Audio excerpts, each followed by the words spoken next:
yan, nag-input lang ako ng mga names, tas mga age nila. And then, mag-input tayo ng chart. So, dito insert, tas mga paragraph, ay mga chart na yan. Okay. Yan. Pwedeng ganyan, o kaya ganito. Ganyan.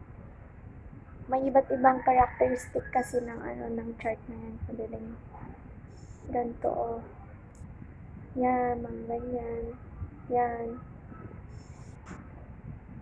So, yun. Dito. Equal na yung random. Ito, tapos split ko lang. And then, 1,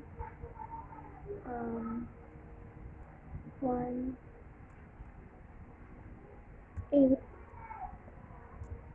15. And then, kakolong nyo lang. And enter nyo. Yan. So, isi-select lang natin siya. Siya hanggang sa 15. Oh my God.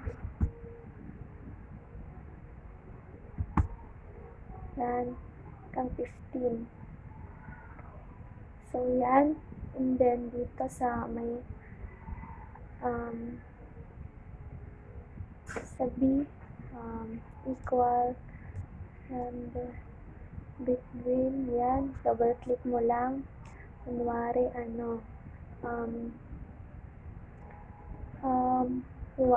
to 15. Kakolom mo lang. Center mo. Yan, 1, tas mag-random na siya.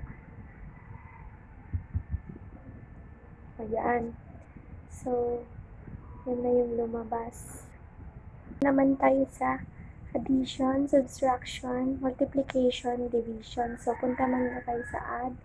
Kunwari, maglalagay lang tayo ng mga gusto nating numbers. Kunwari, from 24,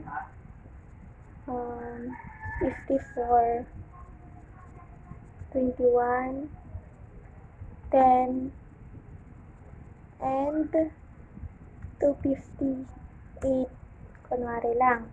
So, equals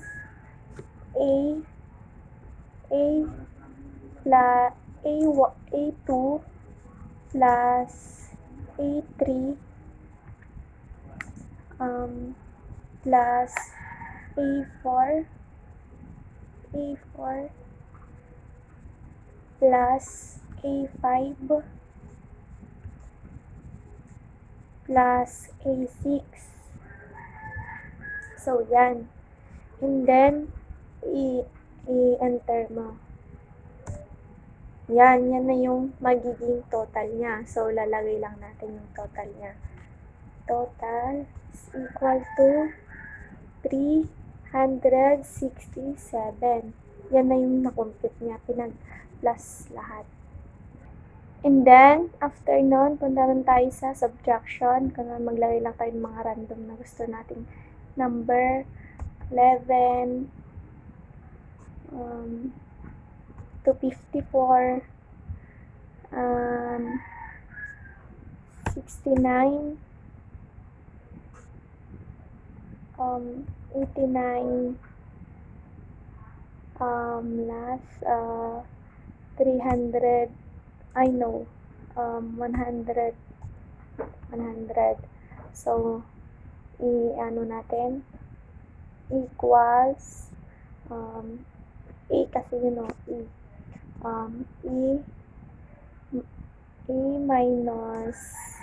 A2 minus A3 minus A4 minus A5 minus A6.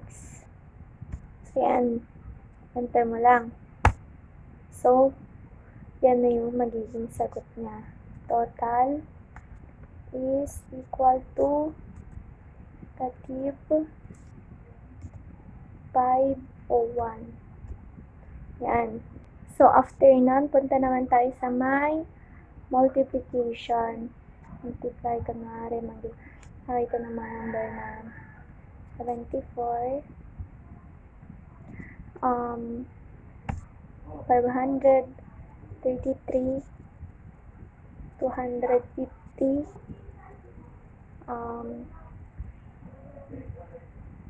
36, and then 18, kunwari. So, yan. Sa multiplication, di ba J yung ano? So, J2 asterisk J3 asterisk J4 asterisk J5 asterisk J6. So, yan. Enter mo lang. Ay, dito muna pala. May equal muna doon. Equal. Yan. So, enter mo lang. Yan yung magiging sagot. 638,960,400. Ay, 4,000. So, total niya is equal to 638,960,4,000. Yan. So, punta naman tayo sa division. 12, 4, 8, and then 16, tapos 30, kunwari. So, ang magiging ano natin, di ba, O? So, O ay equals O2 slash O3 slash O4 slash O5 slash O6. Termo lang siya. Enter. So, yan yung magiging sagot. 0.00781. So, lagay lang natin yung total niya. Is equal to 0.0,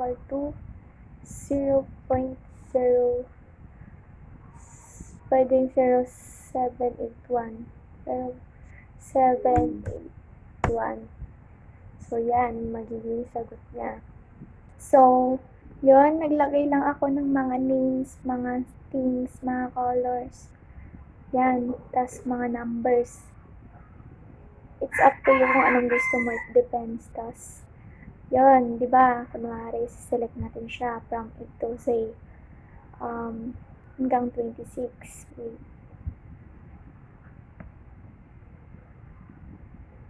Yan. Punta tayo sa my sorting. Sa tabi ng find and select.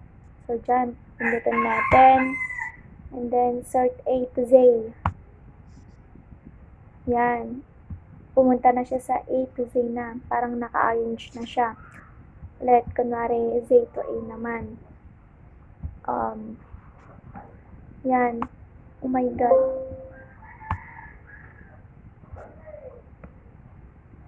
Sa 26. Sorting na rin siya sa Z to A. Mauna yung Z hanggang pa A. Yan. O, di ba nauna na yon. Tapos, yung mga numbers, kunwari, sort din natin siya sa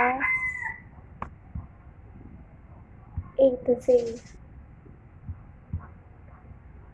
A to Z. Smallest to largest. Ayan, parang mababa hanggang papataas. Pwede rin papataas ito na una, so pababa. Z to A naman yan. Gets?